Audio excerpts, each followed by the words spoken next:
Hello guys, welcome pala sa aking channel, Kiko Mekaniko. So, isang mapagpalang araw po sa atin lahat. So, sa ngayon guys, may ginagawa po ako dito na Ford F-150 2006 model. Yan. Ford F-150. 4-door po ito guys, kaya medyo mahaba. 4x4. Yan. F-150. Napakahabang pick up. Yan, mapansin po natin guys, napakahaba na pick up. So, sa ngayon guys, ang pinakaisip po nito guys, ayaw po umandar ito. Ayaw mandar. So, dinala po ito dito guys, nakakarga sa rigger o sa tow truck. So, pagdating nga po dito ay sabi ng may-ari, gusto niya ipagawa itong sakyan. Ang issue nga ay ayaw pong umandar. So, nung chinik ko po dito guys sa scanner, ang lumalabas po guys, nagmamalfunction po yung transmission range sensor. So, ang transmission range sensor guys, nakakabit po yan sa bandang tagiliran ng transmission, ng automatic transmission. Yun po yung nagkakaman yung sensor na yun kung ano po yung position ng transmission, kung parking, kung reverse, o kung drive.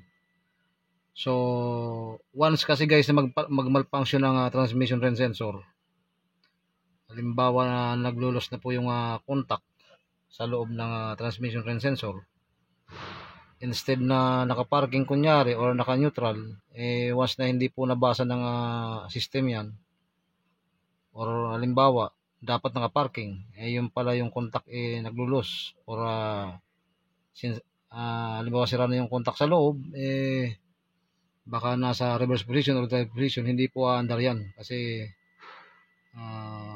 once na nakatapat po ang contact sa drive or reverse, hindi po aandar ang sasakyan. So, yun po yung pinaka-safety ng automatic transmission. So, tulad nga po nabanggit ko guys, nagmamalfunction yung kanyang transmission range sensor dito, nito, at ang ginawa ko po, nagpabili po ako ng bago. So, di ko na po napakita sa video sa inyo yung pagkabit ko ng bago na sensor. So, papakita ko na lang po sa inyo guys yung luma na transmission range sensor. Ito po guys yung luma na transmission range sensor. Yan. So, ito po guys yung tawagin safety switch din. Yan. Ito guys, may mga contact po ito sa loob.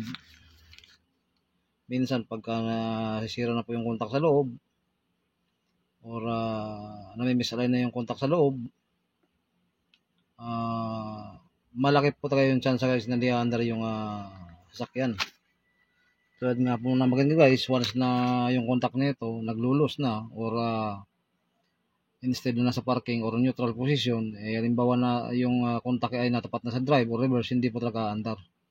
So, yun po yung dahilan bakit nag-malfunction yung transmission range sensor. So, ito po guys yung pinaka part number niya. Para halimbawa guys, magkaroon ng problema din yung inyong mga sakyan at ang gusto nyo bumili ng pyesa, ito po yung part number yan. Motorcraft. Yan. Made in Mexico. So, yan guys. After ko po guys mapalitan pa ng bagong transmission range sensor. Yan. After ko po mapalitan guys ng bago, garantisado po guys na umandar na ito. So, papakita ko lang po sa inyo guys. Yan. On lang po ito. Papatayin ko po yung susi. Yan. Paandarin ko po guys. Yan. Naandar na po guys yung yung sakyan. So papatayin ko po ulit. So babawa ko po isang paandar pa guys.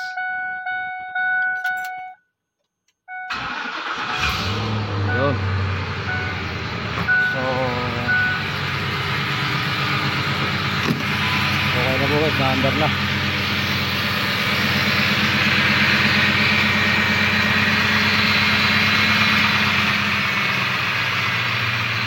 So pagka halimbawa po guys naka-encounter tayong ganitong trouble, syempre po bago tayo magpalit ng pinaka-sensor, so kailangan mag-double check po tayo guys.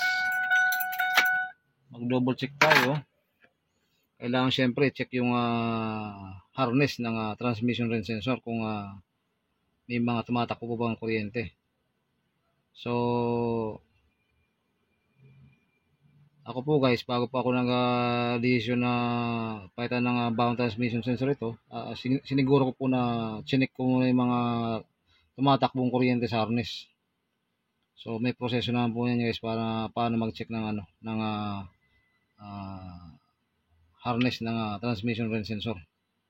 So para medyo makasiguro tayo guys, kasi kahit po yan ang tinuturo ng scanner, baka po minsan may problema sa harness. Baka corroded or naglulus or baka may putol. So isa po yan guys sa mga posibleng dahilan din kung bakit minsan ayaw mandar ng isang sasakyan, lalo sa mga automatic. So much better po guys kung may second hand tayo na pyesa na pan-testing, mas maganda rin po yun kahit hindi tayo mag-check ng harness. So kung may pangsalpak po tayo na ibang pyesa, mas maganda po yun para kumbaga nakakasiguro po tayo na sakto po yung ating diagnose. So yan, Lariat 5.4 Python. So sa ngayon guys, kung po naman bakit po guys, maayos na po ito at garantisado po guys na nagawa ko na po yung trouble na ito guys. So sana po guys nakapag-share naman ako sa inyo ng konting kalaman tungkol sa ganitong sitwasyon o ganitong trouble. Sana po guys paki-subscribe niyo naman po yung aking channel, Kiko Mekaniko. At pakipindot na rin po guys yung notification bell para every time po guys na mag-upload ako ng new videos tungkol sa paggawa ng sakyan, ma-update din po kayo guys. So sa ngayon po hanggang dito na muna yung aking video. Maraming salamat po. God bless.